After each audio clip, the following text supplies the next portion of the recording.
ถามมาเฮามีความหลงบ่เฮาจังโลภอ่ะคันเจ้าบ่หลงเจ้าสิโลภได้เจ้าก็ต้องหลงเจ้าต้องโลภได้คนบ่หลงนี่โกรธบ่กันย้อนเจ้าหลงอวิชชาปิดบังเจ้าจังโกรธอ่ะอวิชชาตัวนั่นแหละที่ถึกละจังเอิ้นว่าอนาคามีอวิชชาที่เกิดขึ้นพร้อมกับความโกรธนั้นอวิชชาที่เกิดขึ้นพร้อมกับกามราคะคือความโลภในกามนั้นอวิชชาที่เกิดขึ้นกับสักกายทิฏฐิวิจิกิจฉาศีลพัตตปรามาสเกิดขึ้นพร้อมกับความขี้ทีเป็นต้นคันละพวกนี้ได้เป็นอนาคามีแบบนั้นแต่ใส่คำว่าโมหะเพราะเหตุใดจึงใส่คำนี้คือบ่เว้าคือกันหมดทุกพระสูตรล่ะอาจารย์พระพุทธเจ้าคือบ่บอกคือกันหมดทุกพระสูตรคันเว้าคือกันหมดน่ะมันก็บ่ถึกอัธยาศัยคนอื่นตัวข่อยเว้ากับคนนี้ข่อยเว้าแบบนี้แล้วเขาเข้าใจแล้วเขาบรรลุธรรมได้ข่อยก็เว้าแต่ข่อยไปเว้ากับคนอื่นอีกข่อยก็ต้องเว้าแบบอื่นเพื่อให้เข้ากับอัธยาศัยเขาแล้วบรรลุธรรมได้พระพุทธเจ้าจึงชื่อว่าผู้มีอาสยานุสยญาณฮู้อัธยาศัยของผู้ฟังว่าบริบทนี้ข่อยควรเว้าหยังบริบทนั่นข่อยควรเว้าหยังผู้ใดฟังข่อยเห็นบ่อันนี้ต้องเข้าใจพระพุทธเจ้านำได้คันเฮาบ่เข้าใจพระพุทธเจ้านี่เอาพระสูตรมาสนพระสูตรต่ำกันตะพึดตะพือเลยต่ำกันตะพึดตะพืออีหลีเด้พวกเขาเคยได้ยินเรื่องสัตตานังบ่ไอ้เรื่องสัตตานังนี่ก็ยังพอแฮงแล้วนี่นะเอาพระสูตรมาต่ำพระสูตรตะพึดตะพือเลยย้อนหยังล่ะเฮาบ่เข้าใจพระสูตรเด้สัตตานังแม่นหยังล่ะสัตตานังบางคนอธิบายว่าสัตตานังนี่คืออสังขตธาตุและมันยึดขันธ์ห้าอสังขตะมันมีแต่นิพพานอย่างเดียวอสังขตะพระพุทธเจ้าก็บอกว่าภิกษุทั้งหลายอสังขตะเป็นยังไงคือบ่มีความเกิดขึ้นบ่มีความแตกดับและบ่มีความตั้งอยู่คันบ่มีความเกิดขึ้นมันสิมายึดหยังมันสิเกิดมันยึดอีหยังมันซ้ำนี่เฮาก็ยังตีความหมายของพุทธพจน์บ่ออกแล้วสมมุติว่ามันก็เลยจับไปตามอย่างอื่นมีโยมคนหนึ่งเพิ่นมาเหมือนกับมาอาจารย์เทศเรื่องสัตตานังนี่แหละเพิ่นก็เลยมาค้านยกพุทธพจน์มาค้านว่าเห็นบ่นี่พระพุทธเจ้าเว้ากับลาทะว่าลาทะ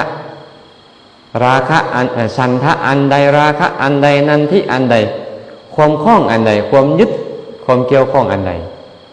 ในรูปในเวทนาในสัญญาในสังขารในวิญญาณนี่แหละจึงถือเอิ้นว่าสัตว์ เห็นบ่นี่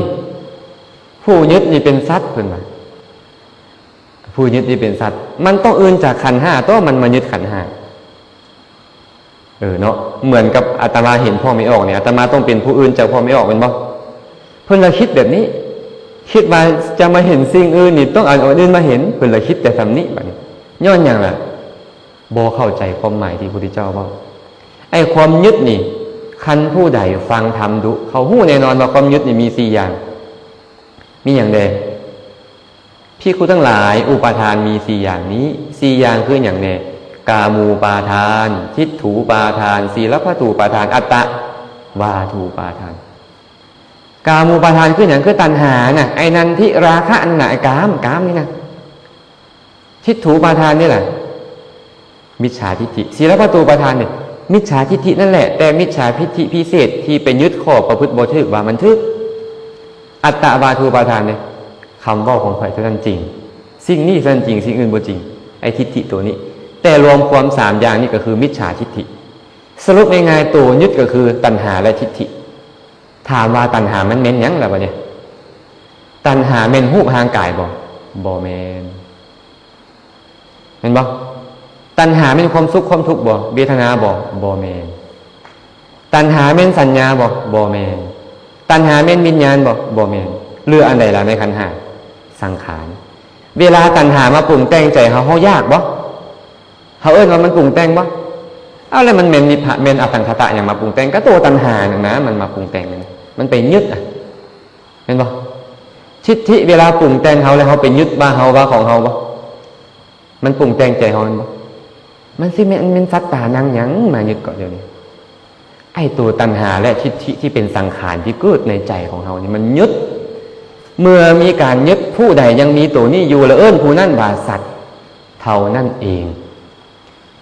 บาดเฮามาเว้านี่หลายๆคนไปยินเขาเจ้าเว้าเป็นตุเป็นตะเลยอสังคตะธาตุได้อันสัตตานัง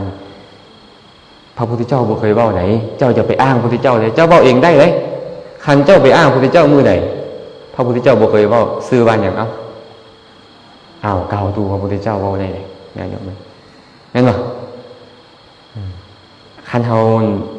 บ่เสื่อมยงพระสูตรบ่ได้ล่ะจังได๋เฮาก็ต้องนัดต่ำกันนะพระสูตรนี่มันสำคัญอยู่ได้มันสำคัญอยู่ญาติโยมเอ้ย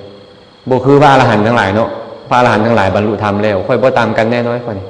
ค่อยจับเสือกถึกโยงถึกแน่นอนเพราะค่อยบรรลุอรหันต์มาแล้วละกิเลสแบบใดอันใดเป็นกิเลสแบบใดค่อยรู้หมดน่ะ